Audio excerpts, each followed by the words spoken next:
Hello, friends.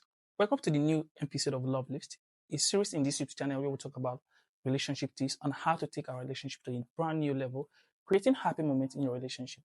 Relationship is one of the most important factors in our life, and in today's video, I'll be sharing with you two amazing, fantastic tips on how to take your relationship to a new level and how to create happiness in your relationship. Stay with me. Firstly, we'll talk about communication, how to communicate in our relationship, how to listen, the importance of communication. Then, secondly, we'll talk about treating your relationship like a business. How do we treat our relationship like a business? Let's go with the first one, which is communication. You see, communication is one of the most important factors when it comes to relationship. In fact, I define it as the pillar of the relationship, and here is why. Communication has to do with two things: communicating and listening. So, as relationship has to do with two individuals or more. But when it comes to relationship that has to do with love, it's about two good individuals. But this is not my point. My point is, how do we communicate? How do we listen? Because one thing is knowing something, another thing is knowing how it actually works. I'm going to give you three amazing tips on how to communicate. Then we'll move to how to listen as well. When it comes to how to communicate in a relationship, the first factor you need to consider is to think about what you want to say before splitting it out to your partner. Ask yourself this question: how are you going to feel if such is being said to you? Consider how such words might affect your partner and the damage it might cause them. The aim here is to create a calm environment while trying to have good communication, because at times what you say to your partner determines how they will respond to it. If you're able to do this, it will help you to solve that particular situation at hand. The second factor is to make your message clear. This simply implies that your message to your partner should be direct and understandable by using the language he or she understands better or understand the most. At the same time, don't compare your partner with someone else in order to avoid argument and to maintain calm environment during the communication process. Always try as much as possible to express yourself. If there's something on your mind, split it out. If there's something on you want to say it. Be free and be open. Open communications leads to growness in a relationship. The third factor to consider while communicating is to maintain your tone, be aware of your tone, and speak gently to your partner. You see, sometimes the message we are trying to convey to our partner might not be harmful, but the choice of words we use and the tone we use might define everything totally. When you are able to choose your choice of words and maintain your tone during communication, it tends to create a calm environment while communicating with your partner. Now, let's talk about how to listen, because communicating is another aspect, but the listening here is one of the most important aspects as well.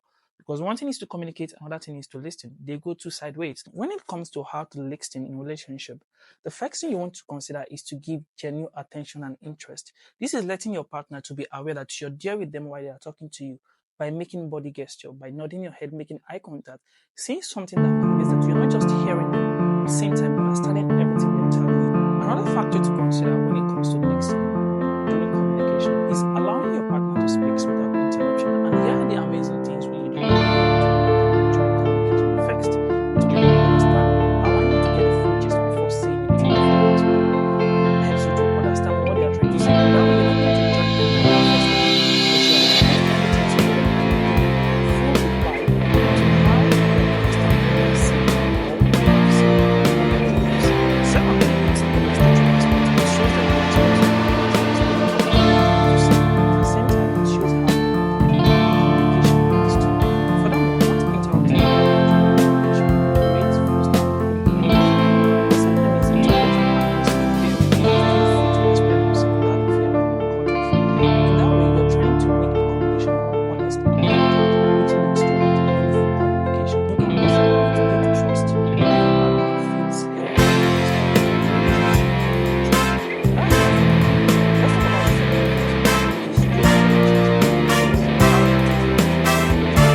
About basic business as well.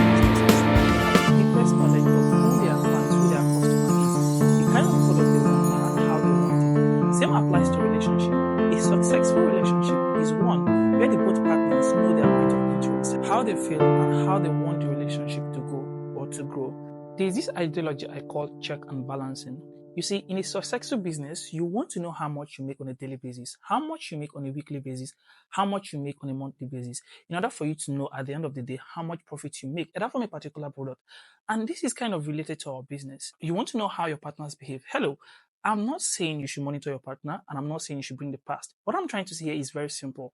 It's a simple ideology. Let's assume that you're at your workplace during your lunch. You can pick up your phone and say, "Hello, babe. How are you doing today? I was just sitting and your thought came to my mind. I want to remind you that I love you so much. And please, I want to know, what can you say about our relationship for the past 2 weeks, for the past 1 month, for the past 3 days, or for the past 3 months? Whichever way you choose to put it. Or you can even take it to a whole new level, which is taking it as a game. How do you take it as a game? Probably during your free time. You want to spend some time with her, you want to spend some time with him.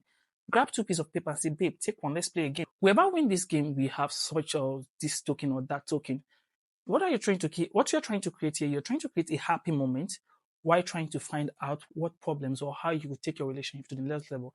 And say, babe, take this book, take this piece of paper and tell me, write down what you have enjoyed the most in our relationship and write down what you don't like about our relationship. And same time, you yourself do it yourself. Write your own and let her or him write his own. Okay. At the end of the day, try to sit down and talk about it, iron it out, look at it. Okay, babe, this is good. I like this as well. Oh, I don't like this. What can we do about this? How can we do this? This is the systemology behind check and balancing. Remember, in a business, customers are always right. This is not true, but we reinforce it anyway. You know why? Because customers matters, your partner matter, your relationship matters. If you want to take your relationship to a 1 year level, sometimes you have to ignore some attitude, some action from your partner. When you are able to apply these tips to your relationship, you tend to create an understanding and happy moment during your relationship that will last for a very long time, and same time keeping the relationship new. Thank you for watching. Remember, you can always achieve anything if you put your mind to it. Don't forget, share love as you go out there. Peace.